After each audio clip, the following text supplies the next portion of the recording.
गुप्त वन परिषद। यह बच्चों के लिए एक अनोखी और जादुई कहानी। एक समय की बात है, फुसफुसाते जंगल के मध्य में एक जादुई जगह थी जहां जानवर बात कर सकते थे, हंस सकते थे और वे उनकी कहानियां हैं। लेकिन इस जंगल में एक रहस्य था। हर पूर्णिमा को सभी जानवर गुप्त वन परिषद के लिए इकट्ठे होते थे। केवल सबसे दयालु और बुद्धिमान जानवरों को ही बोलने की अनुमति थी।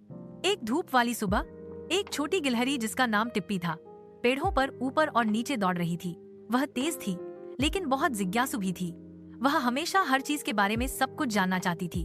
उस दिन टिप्पी ने बुद्धिमान बूढ़े उल्लू प्रोफेसर को सुना। प्रोफेसर हूट जंगल के मुखिया राजा लियो शेर से बात कर रहे थे।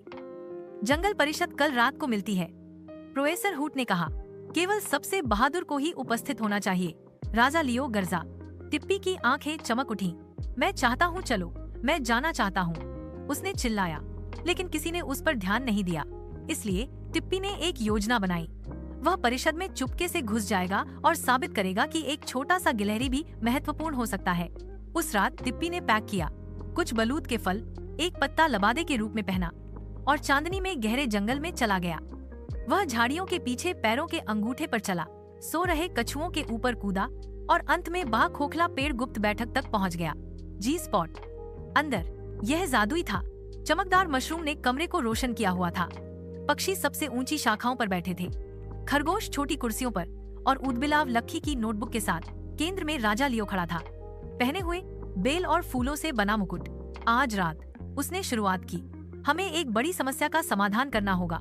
नदी सूख रही है। अगर हम इसे ठीक नहीं करते हैं तो हम अपना पानी खो देंगे। सभी जानवरों ने दम घोंट लिया। प्रोफेसर हूट ने आगे कहा, डब्ल्यू, हमें यह पता लगाना होगा कि नदी क्यों गायब हो रही है। ठीक उसी समय टिप्पी ने छींक मारी। आह छू! सब लोग मुड़ गए। वहाँ कौन है? राजा लियो गर्जा। टिप्पी बाहर आई। मुझे माफ करना, मैं चुपके से घुस आई हूँ, लेकिन मैं मदद करना चाहती हूँ।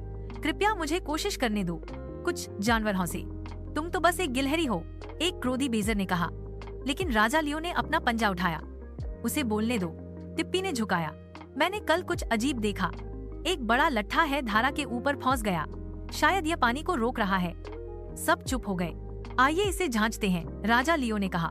अगली सुबह जानवर टिप्पी का पीछा करते रहे और वहाँ वह था, एक विशालकाय ली ओ एक बांध की तरह धारा को रोक रहा है। बीवरों ने चबाया, हाथियों ने धक्का दिया, पक्षियों ने खींचा। आखिरकार छप, पानी फिर से धारा में बह गया। हर्षोल्लास हवा में भर गया। टिप्पी ब्रेव, ओर्ड किंग लियो, आज से तुम वन परिषद के सबसे युवा सदस्य हो। टिप्पी की पूंछ गर्व से फड़फड़ा रही थी। उसने कुछ महान किया था, आकार या ताकत से नहीं, बल्कि दिल और जिज्ञासा से। हाँ, उस दिन से जंगल के हर बच्चे ने टिप्पी की कहानी सीखी। कोई कितना भी छोटा क्यों ना हो, वह बड़े काम कर सकता है। और हर पूर्णिमा को टिप्पी राजा लियो के पास बैठी, जंगल का नेतृत्व करने में मदद करती। एक विचार, एक समय में।